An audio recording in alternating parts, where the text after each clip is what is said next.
And Liam here from Brrraaains A Head-Banging Life, gbhblofficial.com for short. And it's getting Goosebumps as we are up to the 8th and 9th episode of season 3 of the Goosebumps TV series. And the 52nd and 53rd episode overall, it is the two-parter that is One Day at Horrorland, directed by William Fruitt and written by Dan Angel and Billy Brown. This is the 16th book in the original Goosebumps book series, first published in 1994. Extremely memorable book, extremely memorable episode, and having watched it again, I would argue this is one of the best overall Goosebumps episodes of all, adaptation book-wise, entertaining, and being in season 3, this feels like such a throwback to episodes that existed in season 1. Yeah, when we first started doing this whole Getting Goosebumps series, I've been waiting to get to this episode because I just really wanted to talk about it because there's just so much to cover because of how memorable it is. And yeah, I agree, it's definitely up there as one of the best. So I'm looking forward to going through it with you. Yeah, it's highly entertaining. And we're not alone in that, because this is one of the books that have had more adaptations than any other. It's also inspired a ton of Goosebumps media. There's a board game that I currently have sitting over there still. Cool. There's been video games. I've never played a video game. I would love to hunt one of them down to experience that. And I've heard of that. Yeah, I've heard of the Horrorland video game, actually. I'm going to presume it's like PC, Steam, that kind of thing. Yeah, for sure. I imagine so.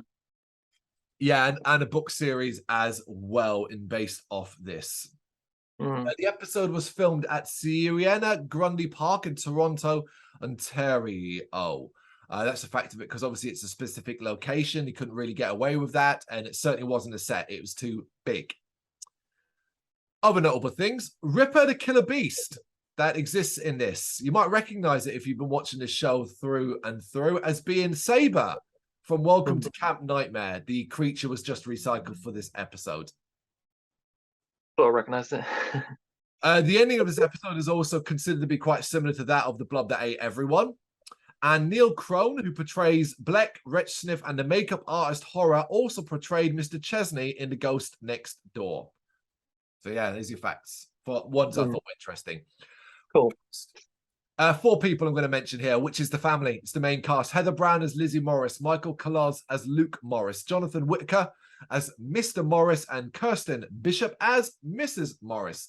That's the 4 humans. That is the 4 people. Yeah. The Morrises. Yes, the Morrises. An entertaining group who parents might take it for being the most entertaining parents of all Goosebumps. Ooh, that's a tough one to take, man. It's a lot of entertaining parents in Goosebumps.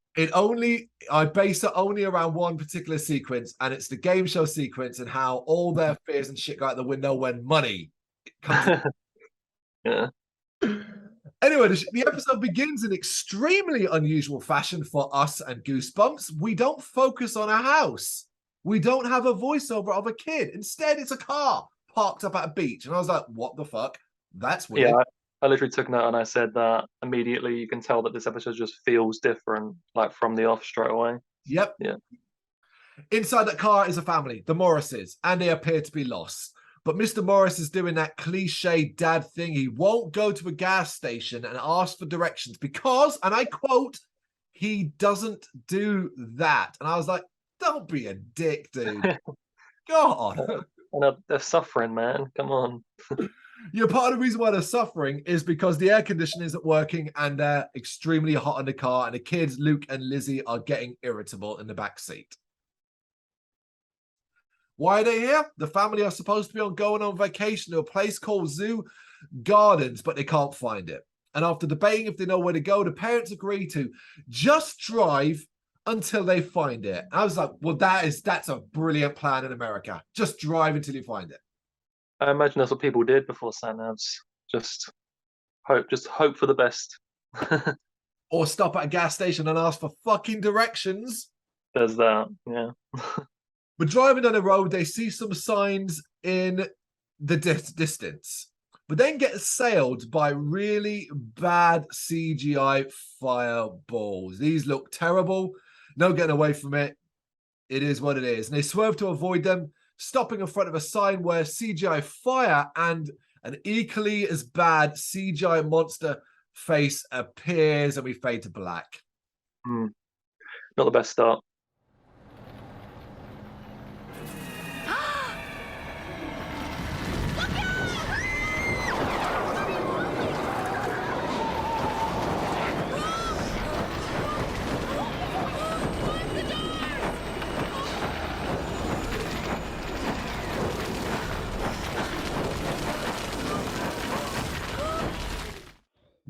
No, but it's fine. It'll make up for that with more practical effects as we go forward. Because when we come back, the imagery is faded, leaving behind 3 signs. And seeing the signs, welcome to Horrorland, the kids want to go, thinking it's an amusement park. You know, why the hell not? Sounds fun. And the parents figure, well, we're not getting anywhere. Let's just go here. Yeah, fine.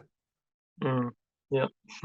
They drive into the entrance past some gargoyles that laugh and have glowing eyes. And as they arrive, we see something with a monstrous hand watching from behind a tree. There's a Goosebumps trope, if ever there was one. Somebody watching you. Was it not at this moment that you came to the realization that maybe all of this looked a lot better in your memories? You know, the props and the effects and stuff, and how it actually kind of looks like cheap as shit now. Yeah. We'll get to the costumes a little bit. And the plasticky look of said costumes in a bit, I think. In the car park, there's a destroyed car overgrown with vegetation, suggesting that the owner never came back to collect it, and a few other cars. It's pretty much deserted, though. And the family park up, and everyone gets out excitedly. Yeah. We do see they parked over a sewer entrance. The camera focuses on it, so we know it's, like, important. So... you know, it's one of those Goosebumps things where it's like, here's a thing, let's look at it so you know that's going to matter. And immediately the family head to the entrance, and we see another monstrous hand open the sewer lid below the car. Bless you. As they go in, what's going to happen? It's an amusement park after all, and it's like famous last words. Lots of bad things happen at amusement parks, people. Well, I think it looks like fun. Kids can go on a couple of rides while we ask where Zoo Gardens is. I don't know. What can happen? It's an amusement park. You ready, kids? Yeah. Hey, Luke, wait up. We then see the monster hand under the car attach a beeping device to the bottom of the car before it retreats into the sewer. I'll admit, I remember the book well. I don't remember this. But then that's for good reason, because this actually is a difference from the book. Well, okay. You'll have to point out what the difference is when it comes to it, because I have no clue. It's the ending. It's this whole setup. This is a setup for the ending, and it's the ending that's different. Okay. Inside, the family stop at a booth and are startled by a horror. We're going to call them horrors. That's what the episode does. It's basically the workers, if you want, people dressed up as monsters, horrors, as it were. Of course, they believe it's a person in the costume. It looks a bit fake. It looks a bit plasticky. But you know what? It's Goosebumps. I'm kind of just okay with it. I'm just like, you know what? It's fine. Welcome to Horrorland. Oh, what a great costume. Yeah, pretty scary looking. Thank you. Yeah, I mean, they do look like people in rubber suits, but, you know, like you said, because it's Goosebumps, you're okay with it. It's always going to have that level of cheese to it anyway, the effects, so it kind of works. It almost plays into the idea of, oh, they see them as people in costumes because they do kind of look like that, but actually they're not, you know. So it does kind of work a little bit. Yeah. Big spoilers there. He's just giving away the plot twist. Sorry. No, maybe they are people in costumes. Yeah, maybe. He insists that they don't have to pay and admission is free before he wishes them a scary day. As they head off, they're then startled by another horror, one with what I thought was a worse-looking costume, who's holding a decapitated head. One that speaks and tells them to stay off the guillotine ride as it has sharp turns. And I'll admit, that got a chuckle. I like a pun. Yeah. More puns and the horror leaves. As the family make their way further into the park, we see they're being watched on CCTV. Mr. Morris suggests the kids go off on their own for a bit, provided they stay together, and they agree to meet back in an hour. Mrs. Morris is a pain here. She's doing that whole thing. I mean, these aren't kids. These are teenagers. they'd be fine to go walk around an amusement park on their own. And she's like, oh my God, they can't go on their own. Oh, make sure you're backing it out. I mean, it's like, chill out, lady. It's an amusement park. Let them have some fun. Yeah, but I just thought, like, I did make note of the fact that, we've mentioned bad parenting in Goosebumps, but I just thought, like, yeah, I know what you're saying, but at the end of the day, they've never ever heard of this place or like been here before. And there's been quite a few things odd that have happened up to this point already since they arrived. And I just thought to let the kids go off by themselves. Remember, this is when they had no way of like communicating with them. There's no mobile phones, anything like that, so they could be anywhere in this park. They don't even know how big it is or what's there, and they haven't even seen another person. So I thought maybe that was like bad call on their part, and that's just my opinion anyway. Okay, no, that's you make a strong argument, and you're right. We have criticized poor parenting Goosebumps, so it's you're probably not wrong here. I think it's a fair point. Yeah. Mm.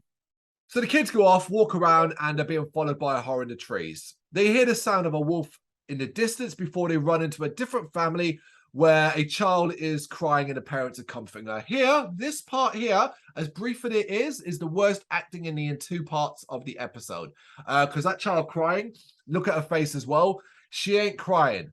It is not good. Luke is then startled by a horror who begs them to leave the park. Lizzie complains that it scared Luke, and I'm like, why is she complaining that the horror scared him? It's Horrorland. You've kind of experienced this up to this point.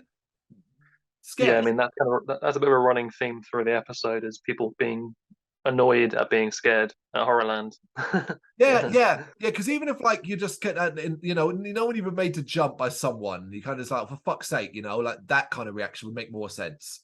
Maybe if that's not what you're into, don't go to Horrorland. It is that.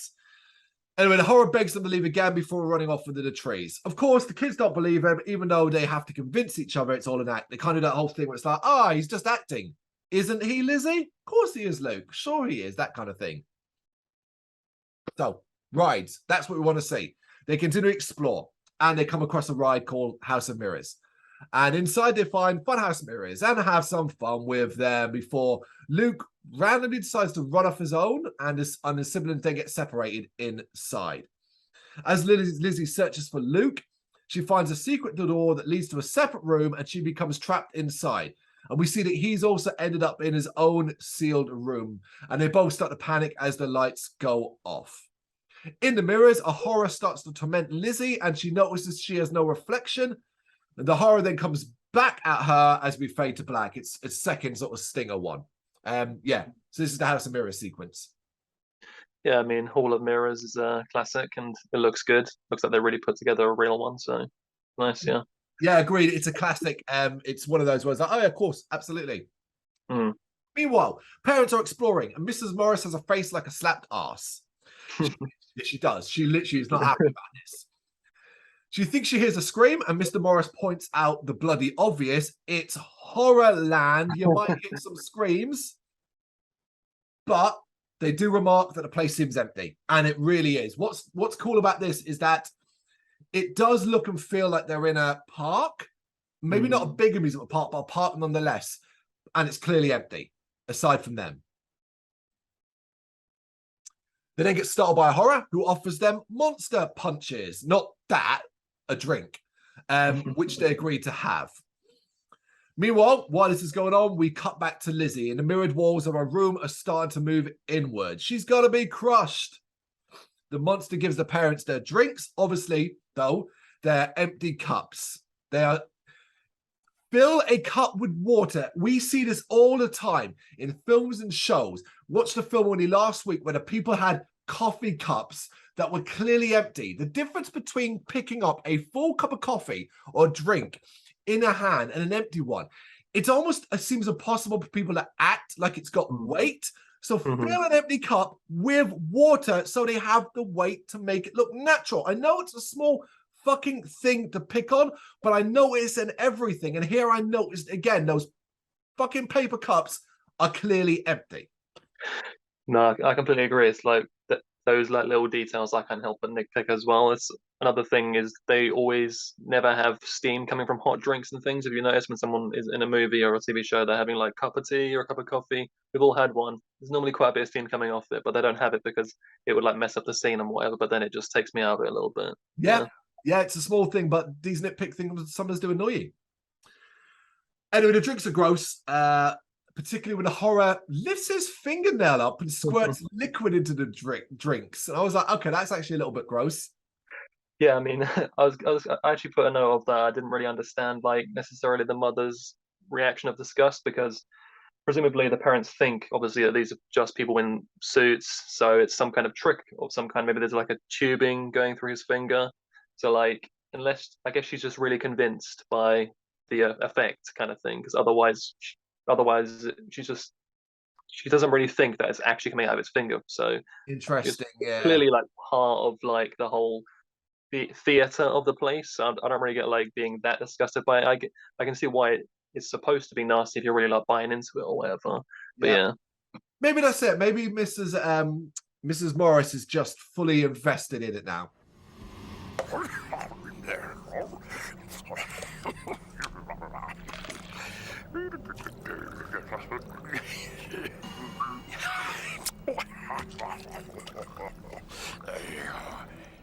It makes sense because of like how the father told her to like chill out. Basically, I guess she's really freaking out. She's actually scared of Horrorland, you know. Yeah. During this, we keep cutting back to Lizzie in trouble. Mr. and Morris asks the horror about zoo gardens, but it's never heard of it. Then when asked about a phone, it says there are none. Though it does get excited upon hearing they have kids and suggests they shouldn't let them go off on their own. Meanwhile, it looks to be all up.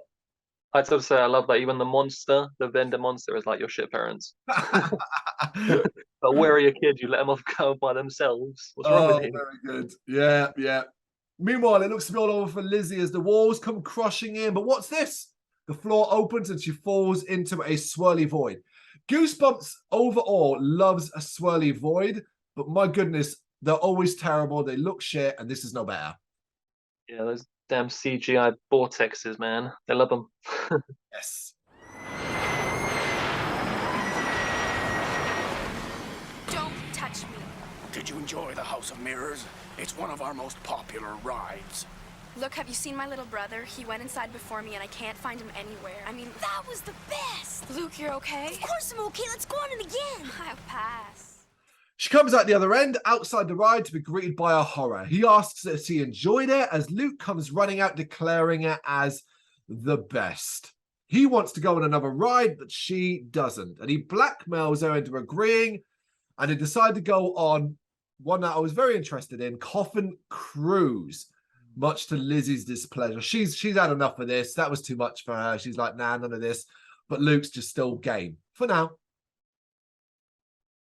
Meanwhile, the parents are at the meeting place and the kids are late, making Mrs. Morris worry. She then sees a pair of horrors seemingly forcing a family through a door, and she tries to tell her husband. He is obviously dismissive, but agrees to check it out. Listening at the door, he says that she is paranoid, and they go back to waiting for the kids. Those kids who are currently in coffins being pushed down a river by a horror. As they float down the river, Lizzie finds it relaxing, but Luke finds it boring. I like how they shot this to make it obviously clear. We didn't actually have children in coffins going down a river. So you get like long shots of the closed coffins going down a river, and then you have shots inside the coffin with the kids. Smartly done. How do you feel about fairground rides? Do you enjoy them at all? No, nope, that's not sort of notoriously anti-theme park. Oh, really? So that's not the kind of ride that you would like the idea of ever experiencing at all. Fuck that. I always thought it looked like cool, like in terms of like a horror ride. It'd be like it's a cool idea almost to like someone maybe should make that in real life in like a safe way somehow, obviously. But then something happens a bit later in the boy's coffin that made me realize that no, I wouldn't be interested in doing that if that's what happens. Yes, it's the actual scares. Now, I very much dislike theme parks. I hate the concept of going somewhere that's always full. I have to queue for ages unless I pay a lot of money to not queue just to do 5 minutes of a bit of adrenaline. I don't enjoy it. I've done theme parks over the years. I don't enjoy that. I just don't enjoy them. It's that boring, but I just don't. Not an adrenaline junkie. No. When it comes to rides, anyway. Absolutely. Anyway, their enjoyment or boredom as it is changes when the lid slams shut and they can't get them open. Luke is amused, but Lizzie starts to panic. The coffins then go down a more rapid part of the river, and Luke does start to freak out when He sees a spider in his coffin. Yep. Oh, Lizzie, it's just a ride.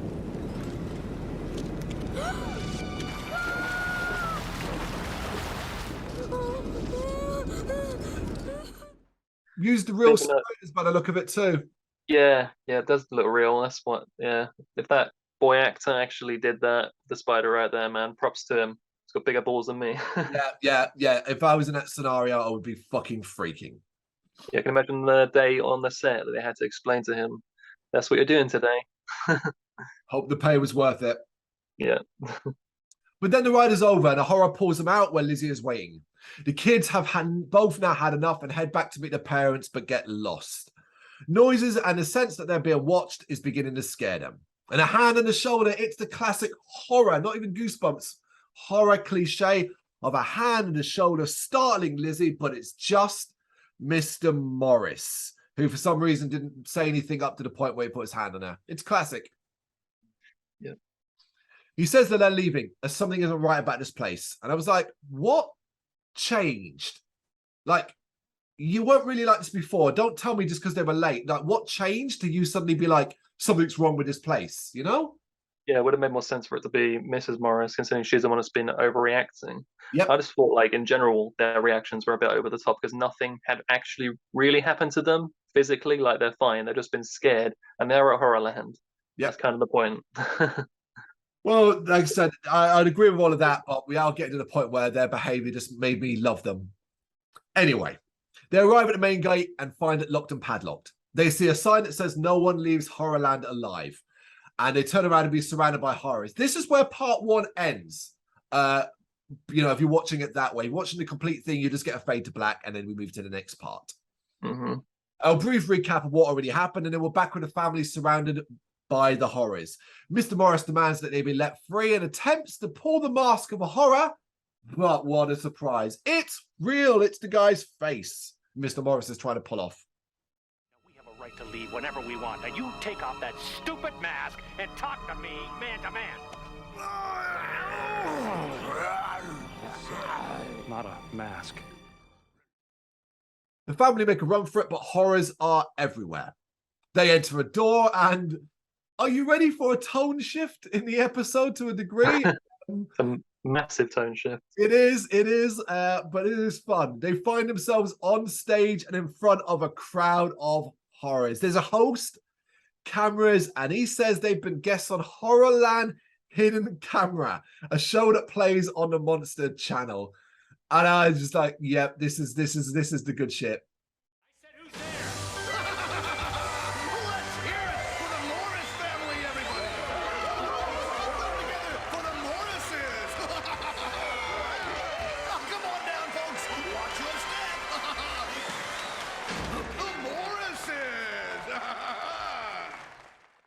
Yeah, it does take a pretty large goofy turn for sure, but this whole second half with the whole game show concept, it's just so much fun. You can't help but enjoy it. It's so much fun, particularly as it feels like the episode now able to openly say this is all real, goes full on with it in a world building way. I know that sounds insane for Goosebumps, but this builds a world, and that's shocking. They're building like the monster universe here, man, for sure. Definitely. The family are shown clips of themselves panicking as the audience laughs. The show then ends, and the host says they're going to take part in another show, a game show. He says if they win, they'll get a brand new car, which is for Mr. and Mrs. Morris to drop all their worries and concerns and agree to take part. It's kind of like, you can almost imagine going, well, monsters are scary and all, but a new car is a new car, that kind of thing.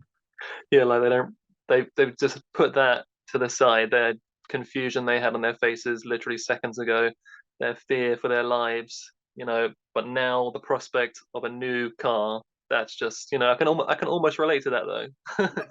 At this age, I can almost relate to that. yeah, and the whole setup, it is amusing because the host is like an old school game show host. Come on down, what have you won? All that sort of stuff, it's fun. Definitely. They're then set to makeup where they meet a very camp monster. I wasn't too sure if this was a little offensive, that kind of thing, but It was funny more than anything else. It's just super camp. Yeah, he's got a flamboyance about him for sure. He does. He offers them snacks, gross snacks, before giving them a quick touch-up and sending them back to the host. And suddenly, everyone is excited. Even Lizzie and Luke are just excited to play the game. They're kind of bought into it. So, okay, I'm down for this, man. And the game show is called Raw Deal, but the family are split up. The parents versus the kids. Lizzie is unhappy, but her folks, they whisper to her like it's a win-win situation. Whoever wins, will get the car. It's for the family. Nobody obviously asked what happens to the losers. The game's rules are confusing though, but it seems to incorporate elements of Wheel of Fortune. The parents going first and do such a good job that even the kids get into it. However, when they take a P, they mess up giving the kids a chance to it. So they're doing the whole, give me a B, Bob, give me a letter to try and guess what the words are. But a P isn't on the board. And then though, we get an advert. This has an advert in it. An ad that is selling a love song album. Tracks include Your Heart Is in My Pocket and Your Lips Are in the Drawer, Walk to Walk, and I Want to Hold Your Claws. And it's that, man. That's the world building. I'm just like, that is fucking hilarious. Adverts in the middle of the show. Now, for the first time on one CD, Greatest Monster Love Songs. You'll get Your Heart Is in My Pocket and Your Lips Are in My Drawer. And get in the mood with Wart to Wart. And who can forget, I Want to Hold Your Claws. This is a limited one-time offer, 50 Monster Love hits, and if you order now, you'll get My Flesh Is Crawling Over to You. And so much more. 50 Monster Love hits. Just call 1-700-MONSTER. Do you think this is where Rick and Morty got the idea for having like those episodes where they'd focus just on like ads within like the world with the aliens and stuff like that? I would be interested to see Maybe. if an episode like this had influences on anyone like that in the real world. That would be cool. Back to the game, which apparently carried on through the ads, as we now see the puzzle is almost complete, and the kids take a guess. They guess the words are the Morris family is lucky. It's wrong, and they're eliminated from the game and given a prize. And because it's R.L. Stein and Goosebumps, it's a bucket of worms. Worms. Yeah, this has got to be at least the 5th or 6th episode that has featured worms in some capacity. They just got them on hand, obviously, at this point. You know what it is? It's they overbought worms for the episode Go Eat Worms, and they've been just waiting for reasons to use them. Yeah, like, what are we going to do with all those worms, man? Yeah. Put them in the Horrorland episode. Weirdly enough, the crowd then starts to throw fake snakes at them. It works. I like the whole crowd system as well. If you look, it was careful positioning of some CGI and some practical effects, but it blended quite nicely together. Still seeing the car in their eyes, the parents have a go at solving the puzzle. Mrs. Morris realizes excitedly when she guesses it that it says the Morris family is lunch. It's correct. They celebrate. And then they did that whole, wait, what? thing, which is, again, funny. Are you ready? Wait. I think I can solve this puzzle, Reg. The Morris family is lunch? Dun, dun. You're right!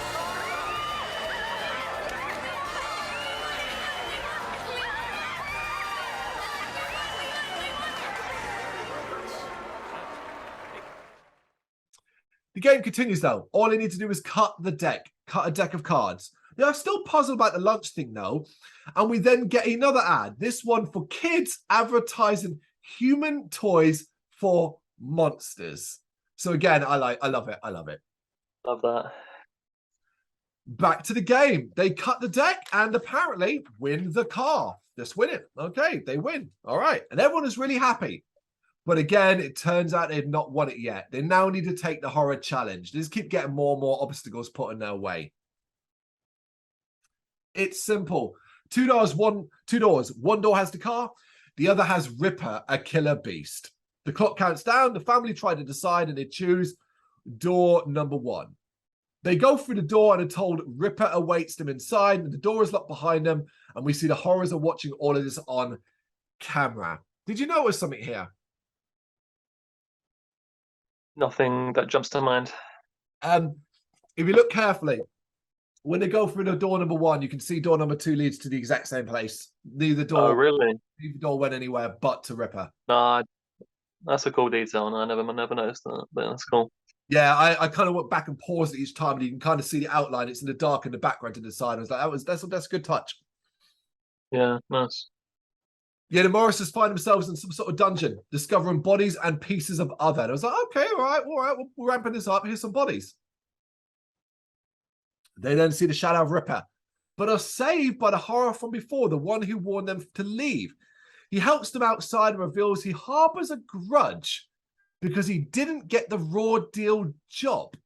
And I was like, that is a really specific reason. And weirdly enough, I appreciated it more than just like, I'm a horror, but I'm good. No, this is a horror that's like, I ain't good, but I can't stand that guy. He took my job and I want to fuck him over. Like, Yeah. all right, cool. Yeah, definitely. Much, like you said, much better than just, oh, he doesn't like what they do to humans and he sympathizes. He's a good guy. No, I like that much better. Absolutely, I really do as well. He points the way to the exit, but he's grabbed by Ripper. Ripper smashes through the door and seemingly gets killed, I guess. Yeah, seemingly. The family, though, as they move, they're immediately discovered by horrors and run away deep into the woods. Eventually, they manage to hide as the horrors search for them.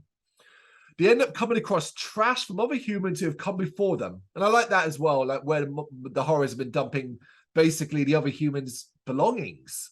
Yeah. But they are discovered again, this time running and ending up at a chain link fence. The parking lot is on the other side, and they manage to find a hole that they're able to crawl through and escape from the horrors. Probably should have fixed that fence, guys. Probably should have fixed it. Indeed. They get in their cars, the horrors try to break in, but eventually get the car started and drive away. In case you've forgotten it, we are shown the beeping device on the underside of the car. Hilariously, because they still managed to throw in one funny bit, we get a horror standing out on the road saying road closed, as if that's going to stop them. They just drive through the wooden gate to safety. That did amuse me. You know, he's like, oh, if I put this up, they'll definitely stop.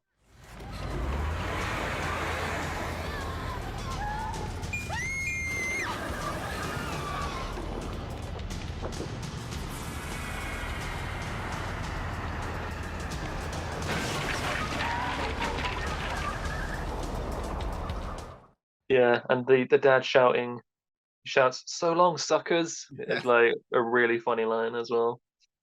Absolutely. But the device makes Mr. Morris lose control of the car, as it's revealed that the host of the game show is controlling the car from the device under it, and everybody's watching this on TV, so it's still part of the show. He drives them to the edge of a cliff, and they precariously balance over the edge. Will they get out of it? Who knows? Because we cut to a monster at home, turning the TV off because he's sick of these scary human shows. He sits back down with his wife and they agree to just talk and have a nice night before having a cockroach snack. And if this had been like, I don't know, like old school theater, I'd have got up and started applauding that ending. I'd have been like, yeah, you nailed it. Because it's funny, it's cute. As I said, it's that world building suggesting that there's just this other world of monsters that exist like we do and see us as monsters and horrors and scary things as well. Will the Morris family ever get out of Horrorland? Tune in next week to the Monster Channel. I am sick of these scary human shows. Ugh. Well, perhaps we should just talk. That's a good idea. Ooh. Cockroach? Oh, thank you, darling. It's a great idea. Yeah, I really enjoyed it, and the ending as well. I really enjoyed because, as we've seen a few other times, it's dark. I mean, you can only assume that at some point that car went over the edge and they all plunged to their deaths. Yes. So there's that as well. And the car chase before it was fun as well. I mean, that's as close as you're going to get to a car chase in a Goosebumps episode. And so, yeah, on the whole, it's just a very fun episode. A lot of memorable moments, like the world building they did, and just it's all around good. Can't really fault it in too many ways, other than like the effects, I guess, in some places have aged, but that's to be expected. And yeah. I agree with everything you said there. I think a best criticism I can give is part one, if we're splitting into two parts, with the build is slow, but they make up for that severely with an energetic, imaginative, explosive second part that is the game show and all those elements. I get the impression that everybody was very convinced that this was going to be fun, from the human actors to the horror actors. You can tell that everybody was all in on this and believed it, and were like, we can make this not necessarily scary, but we can make this fun and be something that everybody remembers. And it seemed like everybody wanted to do that as they buy into it and they deliver the lines and the energy and experience so very much. That ends up coming across to me. I laughed more times in this than I did in any other Goosebumps episode. And elements like that. I thought the runtime, like the two parts, was probably the fastest runtime of any of the two parts, and certainly of any of the ones we're going to come to later in this season as well. For me, this is up there as arguably one, not just one of the best two parts, one of the best overall Goosebumps episodes to date. Yeah, it's one of those ones where with the runtime, you almost want more because you want to see more of Horrorland. I always, as a kid watching it, always wanted to see what other rides might be there and the other creative things they would have thought up for these horror themed rides. And yeah, you want to see more, so it just flies by. And yeah, I can see when we come to do the ratings, putting on the tier list, I can see this being one that we put quite high. Agreed. I think as well, when it comes to the final tier list, which will be taking the highest ranked episodes of all 4 seasons and putting them into one to establish what is the best Goosebumps episode overall, according to us, this will definitely be in with a shout there as well. I wanted to mention, I don't know if you remember, but the ending of the book is weird enough. I think this ending is a little bit more entertaining than the ending of the book, because the ending of the book just gives you an implication and leaves it there. And the ending of the book is obviously a horror has attached themselves to the bottom of the car and the family drive off, not knowing that the horror is coming with them. And that's how the book ends. Basically, Cape Fear. You've seen that movie note I'm referencing there. So that's the book one. That's the big change. No, based on that, I much prefer this. Definitely. Fair enough. Welcome to Horrorland. You got any thoughts on it? You know what to do. Let us know in the comments. Thank you very much for watching. If you liked what you saw, please help us out by giving us a thumbs up and hitting that subscribe button. If you really liked what you saw, consider donating to keep the website and channel running by buying us a coffee via our coffee page or picking up some merch from our Big Cartel store. You can check us out on gbhbl.com as well as via our social media, Facebook, Instagram and Twitter, as well as listen to our interviews via SoundCloud, Apple Music and Spotify. Just search for GBHBL. Games, horror and heavy metal. What else is life for?